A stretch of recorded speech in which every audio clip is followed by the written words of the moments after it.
Oh my god, it is officially happening. Cassie just blew the lid off of Diddy's twisted empire. In this courtroom, it ain't never been this shook.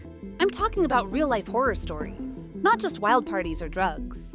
I'm talking blackmail, trafficking, beatdowns, and a hidden freak-off dungeon that's got jurors gripping their seats and fans online losing their damn minds. This ain't just some messy breakup or tabloid gossip. This is a federal RICO case. And Cassie, she didn't just testify, she exposed what the industry has been protecting for years.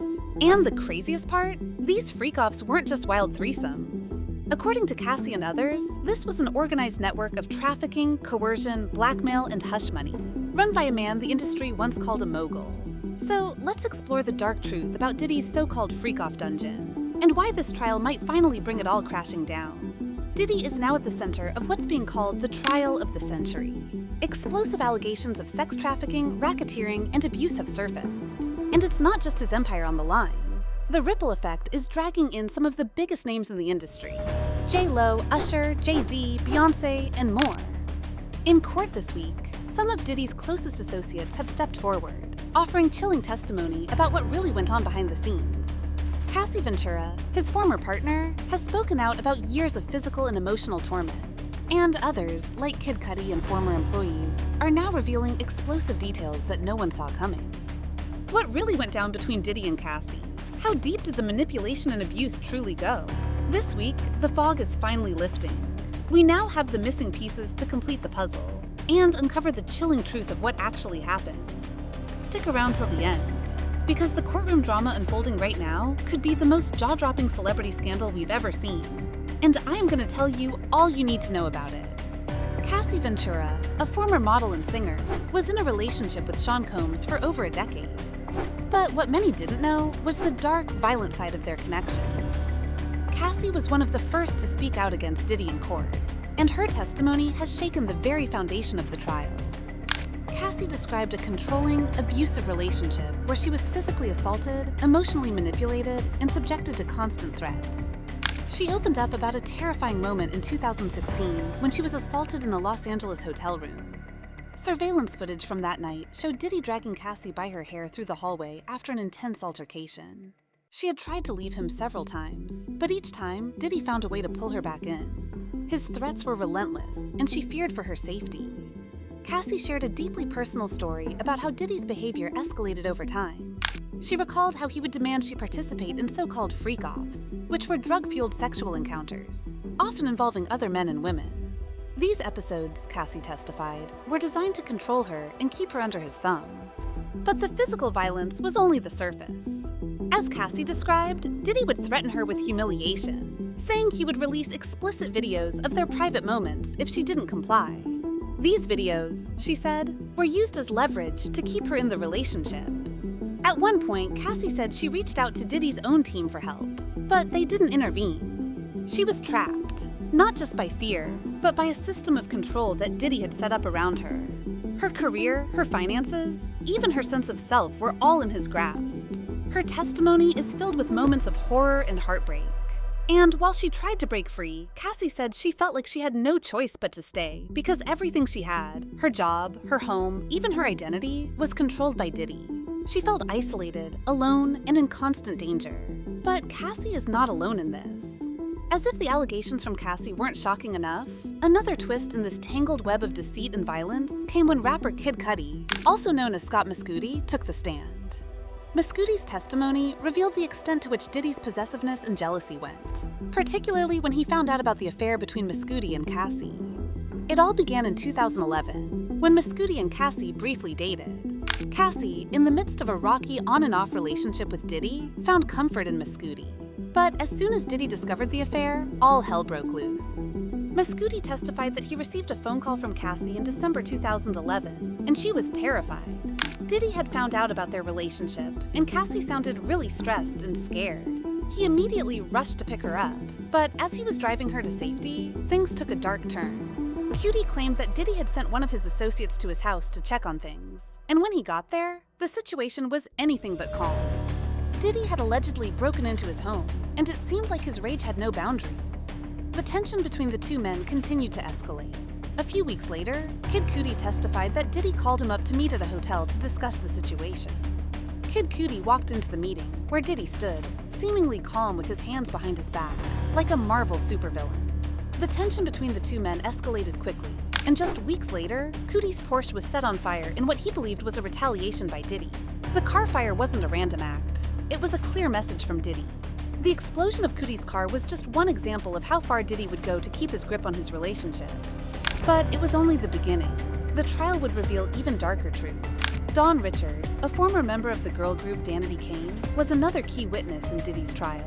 Richard's testimony added another layer to the troubling picture of Diddy's behavior, painting him as a dangerous and volatile employer. Dawn described witnessing Diddy's aggressive behavior firsthand. She recalled an incident in 2009 where she saw Diddy physically assault Cassie, leaving her with visible injuries. According to Dawn, Diddy's security staff was present during the altercation, but did nothing to intervene. Dawn testified that Diddy's mood swings were unpredictable, and that his violent outbursts often occurred when Cassie would speak up for herself or challenge him in any way. Dawn shared how Diddy would make threats about what would happen to people who talked about his abusive behavior. In one instance, Diddy allegedly told her and another woman that people go missing if they talk. Richard's testimony was about the culture of fear Diddy had cultivated around him. Dawn explained that security guards, assistants, and even those closest to Diddy all knew the risks of crossing him. They were complicit in his behavior, either too afraid to speak out or too loyal to question him. Dawn also shed light on the disturbing substance abuse environment that seemed to surround Diddy. She testified about how Diddy would use various substances in front of her and others, making his volatile behavior even more dangerous. The toxic atmosphere that Diddy created not only affected his romantic relationships, but also impacted those who worked for him. Dawn's testimony painted a picture of a man who was not just a celebrity, but a tyrant in his own domain. And if those testimonies weren't disturbing enough, David James, a former assistant to Diddy, delivered a chilling glimpse into the darkness behind the curtain. James, who worked closely with Diddy from 2007 to 2009, exposed the toxic, volatile atmosphere that seemed to define the very core of Diddy's empire. James testified about how Diddy's control extended beyond his personal relationships into his professional world. He recounted how Diddy would manipulate those around him, including his employees, using fear and intimidation. James explained that he once had a conversation with Cassie in which she confided in him about how difficult it was to escape Diddy's grip. She was trapped. Her career, finances, and even her personal life were all tied to Diddy. One of the most disturbing moments of James's testimony was his recollection of Diddy's interactions with Cassie. He described how Diddy often referred to Cassie as moldable, emphasizing how he saw her as someone he could manipulate and shape to fit his desires. James noted that Diddy knew exactly how to get what he wanted from Cassie, whether through emotional manipulation or threats. James also provided insight into Diddy's constant surveillance of those around him. He explained how Diddy would keep track of people's movements, often checking up on them even when they were away from him. James recalled one instance when Diddy was so obsessed with knowing where Cassie was that he demanded constant updates from his team. Diddy's defense team has been working tirelessly to discredit the allegations against him, but so far, it's been an uphill battle. They've tried to paint Cassie and other witnesses as unreliable, claiming that some of them have exaggerated or even fabricated their stories. The defense also pointed to Cassie's past as a key point in their argument, attempting to argue that she willingly participated in the activities Diddy is accused of. One of the main strategies the defense has employed is trying to downplay the severity of the allegations. They've questioned the credibility of the testimonies, especially when it comes to the details about the so-called freak-offs and the claims of sexual abuse. The defense's argument is that Cassie was an active participant and that these events were consensual swinger parties, despite her claims of abuse and manipulation.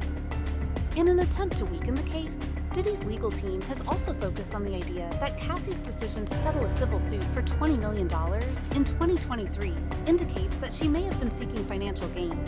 They've tried to paint her as someone who is out for money, attempting to discredit her as a victim, and implying that her actions were motivated by profit rather than a desire for justice. Despite these efforts, the testimonies from Cassie, Kid Cudi, and others continue to paint a disturbing picture of Diddy's behavior. His control, his manipulation, and his need for power over others are central themes in the trial, and they're difficult to dismiss. The defense's job has only become harder as more witnesses step forward, each one adding further weight to the accusations against Diddy. As the trial continues, the stakes have never been higher for Sean Diddy Combs. The question now remains, what will the fallout be for Diddy? His career, his empire, and his legacy are all in jeopardy as these allegations continue to unfold. The damage to his reputation is already immense, but the legal consequences could be even more severe. For the victims who have stepped forward, the trial is a chance to finally seek justice for the abuse and manipulation they endured. For Diddy, this is a moment that could define the end of his career and life as a music mogul. Do you think Sean Diddy Combs will finally face the consequences for his actions? Or is he too powerful to be held accountable? Drop your thoughts in the comments below. If you want to hear more on this story, like this video and subscribe. You won't want to miss what's coming next. Thank you for tuning in to Goja Gossip.